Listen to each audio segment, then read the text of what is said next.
অকল GST return জমা কৰিয়ে আপুনি বেংকৰ পৰা বিজনেছ লোন ল'ব পাৰে। তাৰ কাৰণে অন্য কোনো ফাইনেন্সিয়েল ষ্টেটমেণ্ট যেনে বেলেন্স শ্বীট অথবা ইনকাম টেক্স ৰিটাৰ্ণ বেংকত জমা কৰাৰ প্ৰয়োজন নাই। এই লোনক GST Finance Loan বা GST বিজনেছ লোন বুলি কোৱা হয়। আপোনাৰ ব্যৱসায়ৰ GST চেলছৰ ওপৰত ভিত্তি কৰি এই লোন দিয়া হয়। সেইকাৰণে আপুনি অতিৰিক্ত কোনো ডকুমেণ্ট জমা নিদিয়াকৈ এই লোন ল'ব পাৰে।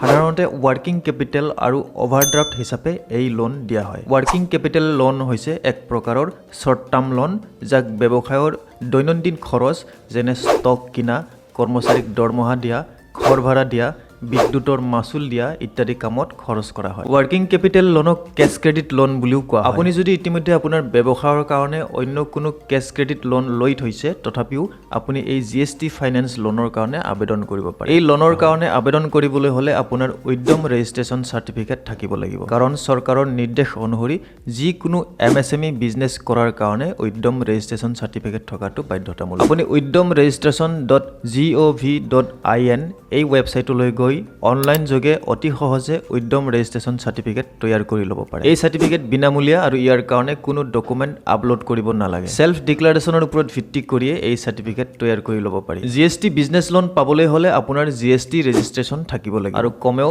2 বছৰৰ GST ৰিটাৰ্ণ ফাইলিং থাকিব লাগিব। তাৰ উপৰিও আপোনাৰ ভাল চিভিল স্ক'ৰ থাকিব লাগিব। সাধাৰণতে বেংকে ন্যূনতম 700 চিভিল স্ক'ৰ হোৱাটো বিচাৰে। এই লোনৰ কাৰণে আবেদন কৰিবলৈ হ'লে আবেদনকাৰীৰ ন্যূনতম বয়স 18 বছৰ হ'ব লাগিব। যোৱা 12 মাহত আপোনাৰ যিমান GST চেলছ হৈছে তাৰ 25% আপুনি লোন হিচাপে পাব। কিন্তু আপুনি যদি আপোনাৰ ব্যৱসায়ৰ কাৰণে ইতিমধ্যে অন্য কোনো কেছ ক্ৰেডিট ফেচিলিটি লৈ থৈছে তেনেহ'লে তাক এই পৰিমাণৰ পৰা বিয়োগ কৰা হ'ব। উদাহৰণস্বৰূপে 12 মাহত আপোনাৰ GST চেলছ যদি 30 লাখ টকা হয় তেনেহ'লে তাৰ 25% অৰ্থাৎ 7,50,000 টকা আপুনি লোন হিচাপে পাব। কিন্তু আপুনি যদি ইতিমধ্যে 50,000 টকাৰ অন্য এটা কেছ ক্ৰেডিট ফেচিলিটি লৈ থৈছে তেনেহ'লে তাক এই 7,50,000ৰ পৰা বিয়োগ কৰা হ'ব। অৰ্থাৎ আপুনি তেতিয়া 7 লাখ টকাহে লোন হিচাপে ল'ব পাৰিব। অৱশ্যে বেংক অনুযায়ী লোনৰ পৰিমাণ বেলেগ বেলেগ হ'ব পাৰে। এই লোনৰ কাৰণে কোনো ধৰণৰ collateral চিকিউৰিটি যেনে ঘৰ মাটি, LIC পলিচি, ফিক্সড ডিপজিট ইত্যাদি জমা কৰাৰ প্ৰয়োজন নাই। অৱশ্যে আপুনি cgtmse গেৰেণ্টি ল'ব লাগিব।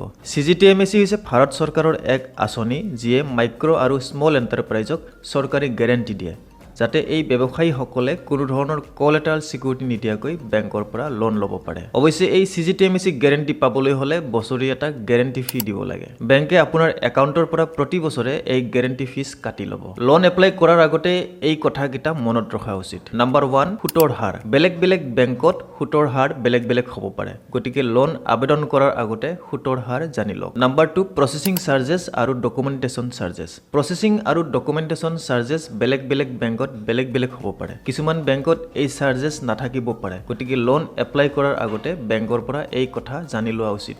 Number 3, pre payment charges. কিছুমান বেংকে প্ৰি পেমেণ্ট চাৰ্জেছ ল'ব পাৰে।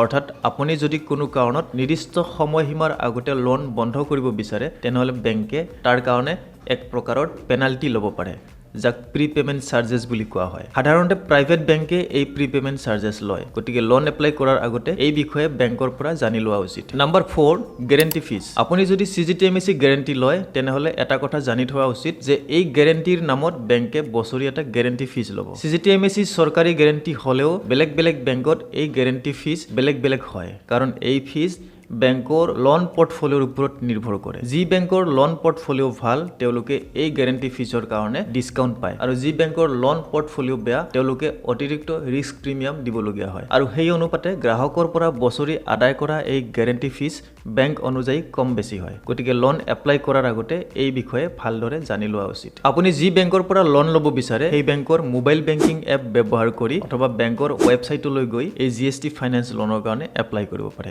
অধিক জানিবৰ কাৰণে আপোনাৰ ওচৰৰ বেংক শাখালৈ গৈও আপুনি খবৰ কৰিব পাৰে।